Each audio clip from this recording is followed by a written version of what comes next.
주님께서 가르쳐 주신 기도를 함께 드리시겠습니다. 하늘에 계신 우리 아버지여, 이름이 거룩히 여김을 받으시오며 나라가 임하시오며 뜻이 하늘에서 이루어진 것 같이 땅에서도 이루어지이다. 오늘 우리에게 일용할 양식을 주시옵고 우리가 우리에게 죄진 자를 사하여 준 것 같이 우리 죄를 사하여 주시옵고 우리를 시험에 들게 하지 마시옵고 다만 악에서 구하시옵소서. 나라와 권세와 영광이 아버지께 영원히 있사옵나이다. 아멘. 거룩하고 자비로우신 아버지 하나님, 이 시간을 열어주시고 하나님께로 우리의 마음을 이끌어 주시는 것을 감사합니다. 매일매일 순간순간마다 우리 안고 서며 나가고 들어감이 주의 은혜 안에 있음을 고백합니다.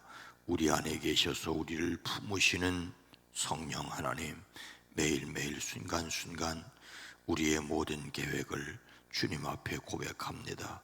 우리의 연약함과 어리석은 것을 고백합니다. 주님 친히 책임져 주시옵소서. 주의 오른팔에 힘으로 능력으로 권세로 이끌어 주시옵소서. 우리의 기도에 이 새벽도 포함되어 있는 그 이름들 강건케 하옵소서. 평안케 하옵소서. 어제 수능을 끝내고 이제 점수를 기다리고 진학을 계획하는 이들, 또 이미 수시 합격한 이들, 하나님 어느 때 어느 형편에서나 하나님의 백성이며 하나님의 사람들로서 살아내는 지혜와 용기가 있어지게 하옵소서. 주여 기도합니다. 우리의 사랑하는 이들을 강건케 하옵소서. 심지를 견고하게 하시고 육체를 강건케 하시되 영혼의 잘됨을 땅에서도 누리게 하옵소서. 오랜 기도, 간절한 기도 후에 주여 응답하여 주시옵소서. 역사하여 주시옵소서. 예수님의 이름으로 축복하여 간절히 기도드리옵나이다. 아멘. 찬송가 189장입니다. 진실하신 주성령. 진실하신 주성령, 성도 곁에 계셔서 순례길을 갈 때에 손을 잡아주소서. 모든 고난 사람들 기쁜 소식 들으니 성령 말씀하기를 나를 따라오너라. 어디에나 계신 주 나를 도와주소서. 어둠 속을 헤맬 때 홀로 두지 마소서. 풍랑심이 일어나 소망 끊어질 때에 성령 말씀하기를 나를 따라오너라. 모든 수고 끝나고 편히 쉬기 원할 때 하늘나라 밖에는 참된 외로움 없도다. 주만 의지하고서 요단강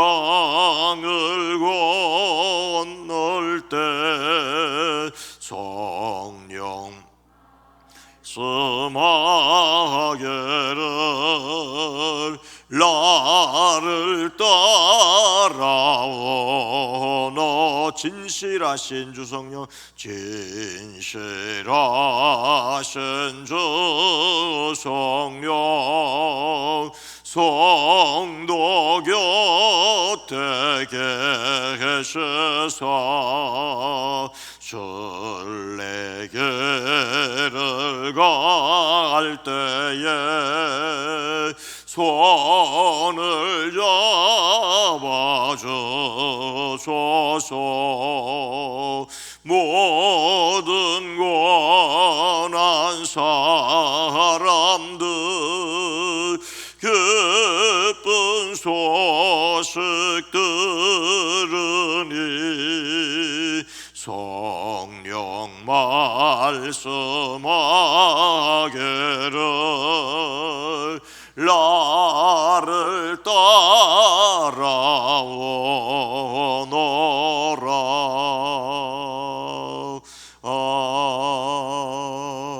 아멘.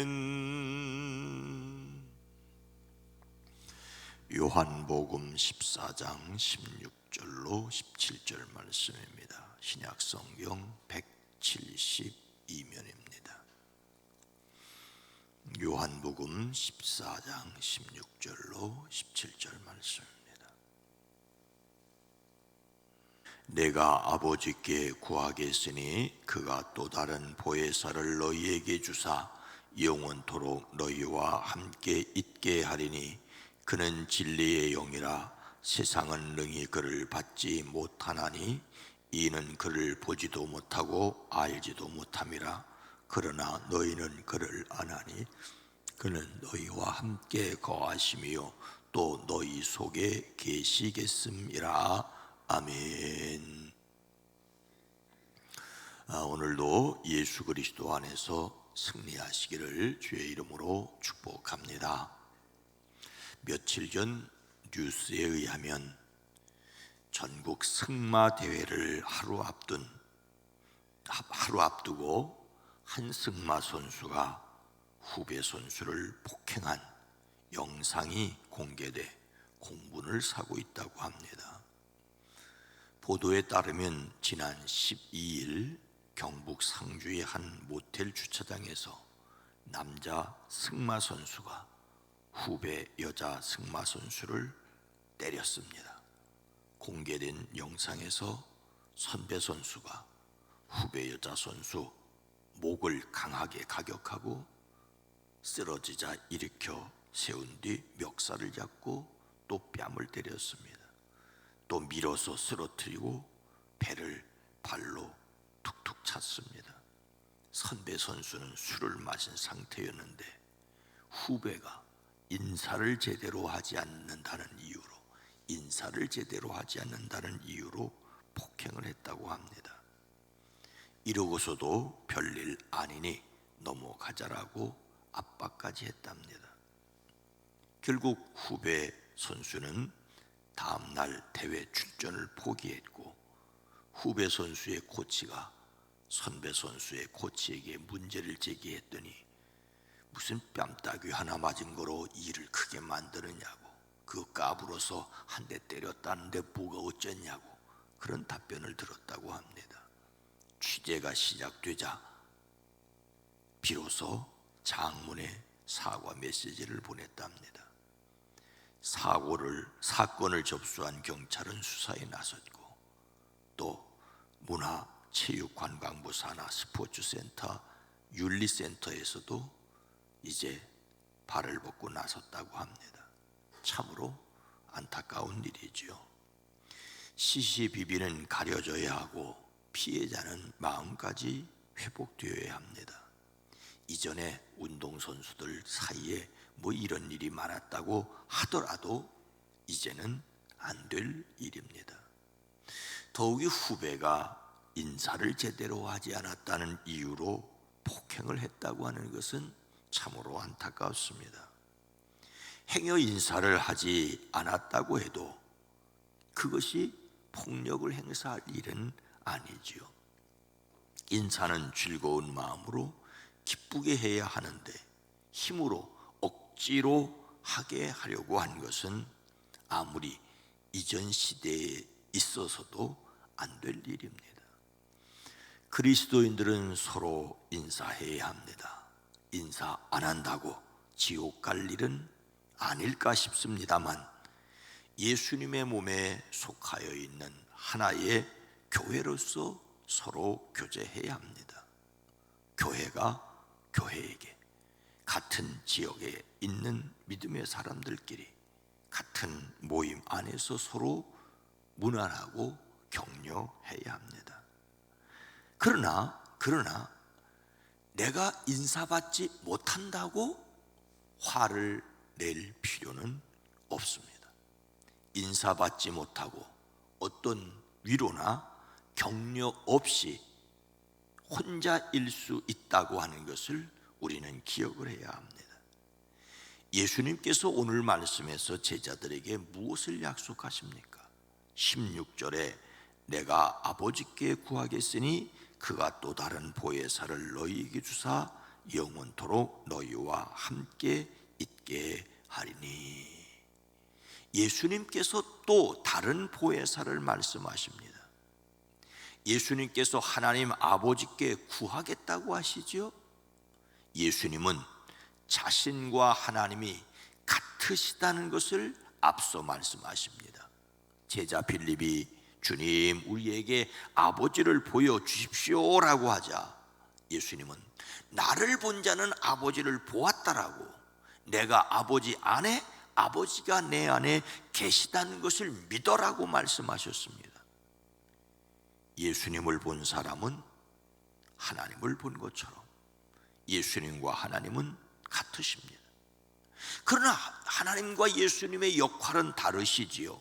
하나님이 하시는 일과 예수님이 하시는 일이 각각 다릅니다. 같으신 하나님과 예수님께서 각각 다른 역할을 하십니다. 예수님은 아들의 모습으로 세상에 오셨고 하나님을 아버지라고 하십니다. 아버지께서 다른 보혜사를 보내주실 것이라고 하십니다. 보혜사라는 말은 원래 돕기 위해서 부름을 받은 자라는 뜻입니다. 남을 돕기 위해 나타난 자, 돕는 자, 위로자, 중재자, 상담자라는 뜻을 가지고 있습니다. 예수님은 이 세상에 사람들의 구원을 돕기 위하여 세상에 보내심을 받으셨습니다. 그런데 이제 다른 보혜사가 오신다고 말씀하십니다. 여기서 다른 보혜사는 성령님이십니다. 예수님과 하나님이 같으신 것처럼 성령님도 같으십니다. 예수님과 하나님이 역할이 다른 것처럼 성령님도 역할은 다릅니다.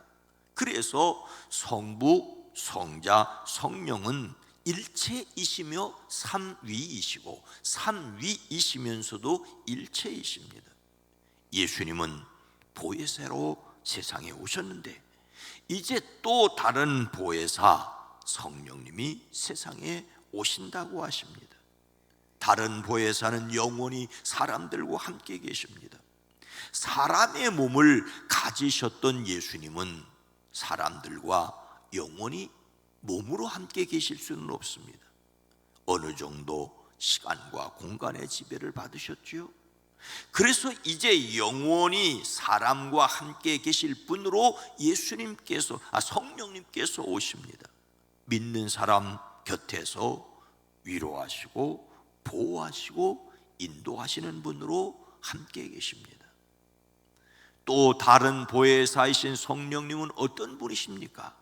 17절 말씀에 보니까 그는 진리의 영이라 세상은 능히 그를 받지 못하나니 이는 그를 보지도 못하고 알지도 못함이라. 그러나 너희는 그를 아나니 그는 너희와 함께 거하시며 또 너희 속에 계시겠음이라.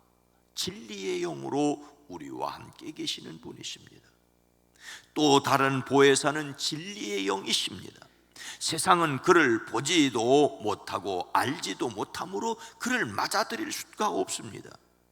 여기에서 진리는 거짓이 없으신 하나님의 속성입니다.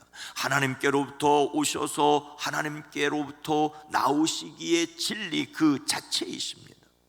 사람을 미혹하여 넘어지게 하는 거짓 사탄의 영과는 정반대이십니다. 진리의 영은 성도들을 모든 진리 가운데로 인도하십니다. 진리이신 예수님을 증거하십니다. 예수님께서 말씀하신 모든 것을 생각나게 하십니다. 거짓을 분별하고 대항하고 마침내 승리하게까지 하십니다. 우리가 성령님을 모셨다는 것은 거짓을 미워하고 진리를 따르고 추구하는 것으로 알 수 있습니다. 또 다른 보혜사는 믿는 자들만이 알 수 있습니다. 그것은 성령님께서 그들과 함께 계시고 또 그들 안에 계시기 때문입니다. 예수님께서는 세상 사람들이 성령에 대하여는 보지도 못하고 알지도 못하고 받지도 못하였다고 하십니다. 성령님은 예수님을 믿는 사람들에게만 임하기 때문입니다. 그런데 아직 당시 말씀하시던 당시는 오순절 성령 강림이 있기 전임에도 제자들이 성령님을 안다고 말씀하십니다. 여기서 알면 예수님을 알므로 또 성령님을 아는 것이라고, 예수님을 알므로 하나님을 아는 것이라고 하는 뜻을 가지고 있습니다. 그들이 성령님을 명확하게 알지 못해도 예수님을 알므로 성령을 아는 것이고, 더욱 그들은 아직 충만은 아니지만 임재를 경험했습니다.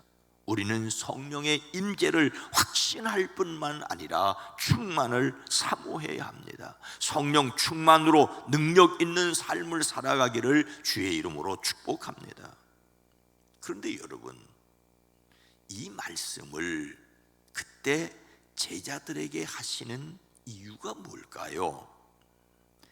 이 말씀 앞서 요한복음 13장 1절에 보면 유월절 전에 예수께서 자기가 세상을 떠나 아버지께로 돌아갈 때가 이른 줄을 아셨다고 했습니다. 예수님께서 세상을 떠날 때가 되신 것을 아셨기에 다른 보혜사가 오셔서 영원토록 너희와 함께 계실 것이라고 말씀해 주셨습니다. 예수님은 제자들이 혼자 있는 것이 아니라는 것을 알려주시기 위해서 이 말씀을 하셨습니다.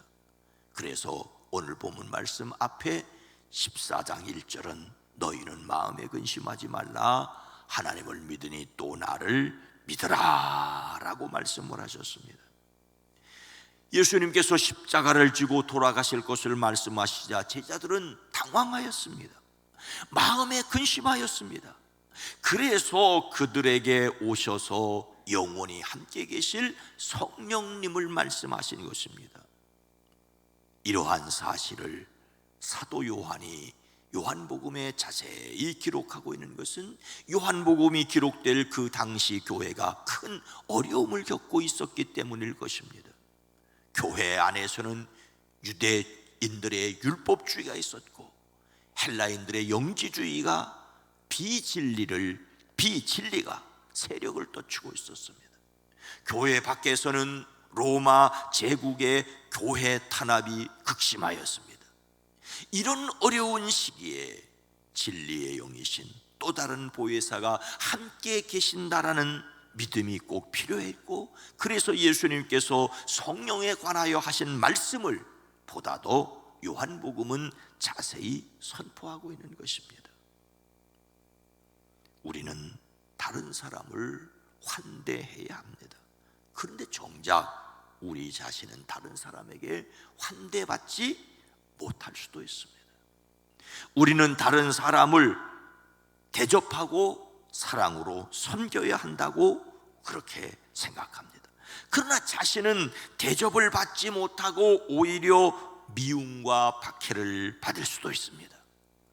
이런 형편을 견디기란 참으로 어렵고 자칫 실망할 수가 있습니다. 세상의 이치는 주고받는 것처럼 보입니다. 콩 심은 데 콩 나고 팥 심은 데 팥 난다고는 합니다. 그러나 콩으로 메주를 쓴데도 믿지 않으려는 사람도 있습니다. 알곡을 뿌렸는데 가라지가 나는 경우도 있습니다. 사랑으로 대접을 했는데 오히려 핍박을 받을 수도 있다는 것입니다. 그래서 눈을 더 크게 뜨고 아주 멀리 하나님께서 이루실 것을 바라보아야 합니다. 우리는 혼자 있다고 외로움을, 사랑을 베풀어도 소용없다라고 느껴질 때가 행여 있을 수 있습니다. 그러나 혼자 있는 것이 아니라는 믿음을 가져야 합니다. 비록 예수님이 십자가에 달려 돌아가시고 장차 부활하시고 승천하신다 할지라도 제자들이 세상에 홀로 있는 것이 아니라는 것을 예수님은 말씀하셨습니다. 혼자 있다는 외로움을 견뎌내셔야 합니다. 성령님께서 함께 계심을 믿음으로 인간적인 외로움도 이겨내는, 그래서 하늘의 사람으로 세상을 살아내는 저와 여러분 모두가 되어지기를 주의 이름으로 축원합니다. 거룩하신 하나님, 자비로우신 주님, 우리의 안고 섬과 나가고 들어감을 지켜주시옵소서. 주의 은혜를 구합니다. 세상살이가 내 마음과 같지 않다고 쓸쓸해하고 답답하고 행여 외로움을 느낄 때가 있을 수 있겠으나 예수님께서는 제자들에게 또 다른 보혜사 진리의 영이신 성령님께서 오셔서 그들과 영원토록 함께 계시겠다고 말씀해 주셨습니다. 주님, 우리가 다른 사람을 환대하고 똑같이 대접받으려고 받으려는 마음이 들 때가 있다 할지라도 주여, 혼자 있다는 외로움이 아니라 성령 하나님 함께 계셔서 영원토록 동행하시라는 그 믿음 때문에 세상을 살아가는 담대함이 있어지게 하옵소서. 성령 하나님, 우리와 함께 계심을 믿기에 오늘 한 날도 담대하게 하옵소서. 가정, 일터, 삶의 자리를 지키시고 특별히 연약한 육체를 강하게 하시고 심지를 견고하게 하사 평강으로 지켜주시는 것을 경험케 하옵소서. 이 나라 이 민족 이 백성을 긍휼히 여겨주시옵소서. 온통 나라가 대통령 선거만 있으면 다 되는 줄 아는 듯합니다. 고통당하고 힘들어하는 사람들의 아픔을 살필 수 있는 나라가 이 땅이 되어지게 하옵소서. 예배가 회복되어지게 하시고 우리의 섬김이 인정받지 못한다 할지라도 하나님의 뜻을 따름이 우리에게 있어지게 하옵소서. 연약한 자들을 강건케 하옵소서. 예수님의 이름으로 간절히 기도드리옵나이다. 아멘. 오늘 말씀을 생각하며 함께 계시는 성령님을 확신하게 하옵소서. 우리 교회가 성령 충만한 믿음의 공동체가 되게 하옵소서. 이 세상이 성령을 거역하는 어리석음을 버리게 하옵소서. 기도합니다. 주여!